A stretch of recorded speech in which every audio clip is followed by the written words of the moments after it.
Hit Radio, l'essentiel de l'actualité.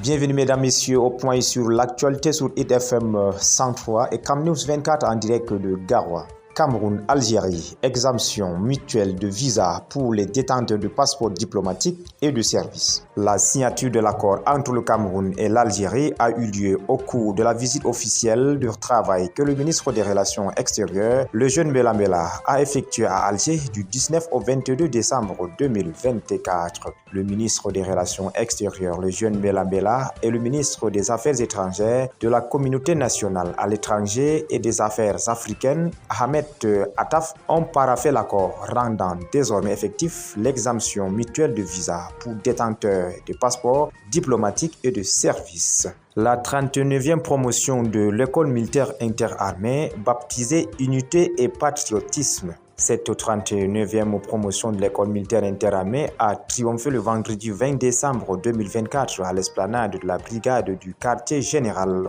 au cours d'une cérémonie riche en couleurs présidée par le ministre délégué à la présidence chargé de la défense Joseph Betty Assomon, représentant personnel du chef de l'État, chef des forces armées, son excellence Paul Biya. Le triomphe marque la consécration solennelle de l'ascendant pris sur des épreuves en vue de parvenir à un objectif. Pour le cas d'espèce, il s'agit de l'accession au statut d'officier des forces de défense camerounaises. Le triomphe est le point culminant de 3 ans de formation au cours desquels les futurs chefs militaires seront dotés de capacités physiques, morales, intellectuelles, citoyennes et techniques devant leur permettre d'accomplir au mieux leur mission. Ils passent alors tour à tour par la formation commune de base, la formation de chef de groupe, le stage d'acquérissement en zone forestière, le cours sur la formation rationnelle et accélérée à la conduite, le stage d'initiation aux techniques commando, le stage d'aguerrissement en zone sahélienne, la manœuvre alligator, ascension du Mont Cameroun, le stage en unité et examen final de fin de formation. Pour couronner ces efforts, le MINDEF a procédé à la remise des épaulettes au major de promotion, le désormais lieutenant Sidi Mana, tandis que le vice-major et les autres aspirants recevaient le leur respectivement main du secrétaire d'État à la défense chargé de la gendarmerie et autres des officiers généraux présents ainsi que les parrains désignés.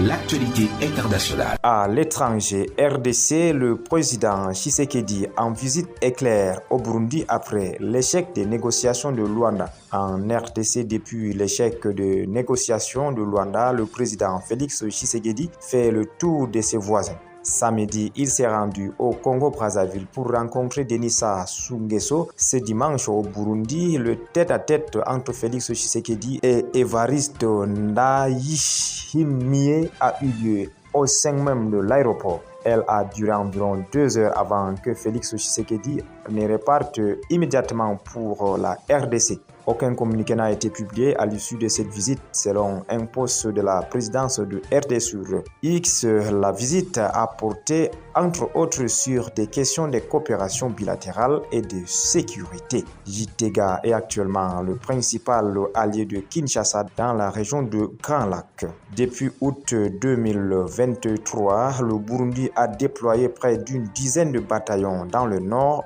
et sud de Kivu en vertu d'un accord tenu secret signé entre les 2 chefs d'État. Ces bataillons ont participé à des affrontements contre le M23 soutenus par le Rwanda. Selon des sources burundaises, ces mêmes contingents ne seraient plus actifs dans les combats depuis plusieurs mois. Alors que la visite discrète de Félix Tshisekedi aurait notamment eu pour objectif de demander à son homologue burundais une réactivation de ses troupes afin de prêter main forte aux forces armées de la RDC. Ces dernières tentent depuis quelques jours de reconquérir des secteurs aux mains du M23 dans le nord Kivu. Tunisie, une vidéo d'une créatrice de contenu provoque un débat sur la migration et le patriotisme. Dans une vidéo publiée le 18 décembre, Fatma Boumoun, créatrice de contenu, incarne une mère qui marie sa fille. Avant la cérémonie, elle lui offre un collier avec un pendentif, le contour des frontières de la Tunisie. Le pendentif rappelle à la jeune mariée l'amour de son pays à travers ses souvenirs de visite dans différentes régions. Elle réclame donc une condition à son époux avant de lui dire oui: ne jamais quitter la Tunisie. Le dernier message de cette vidéo divise certains internautes, notamment les Tunisiens résidant à l'étranger comme Sarah Zina, artiste visuelle. Les Tunisiens à l'étranger représentent 2 millions de personnes et leur apport en devises dans le pays est supérieur à celui des recettes touristiques. Certains internautes ont aussi critiqué une vision trop romancée de la vidéo par rapport à la réalité difficile de la situation socio-économique en Tunisie qui pousse de nombreux Tunisiens à quitter le pays. Voilà, mesdames, messieurs, c'est tout pour le point sur l'actualité sur IDFM 103 et CamNews 24. Merci de nous avoir écoutés. Bon début de semaine. Hit Radio, une info d'avance.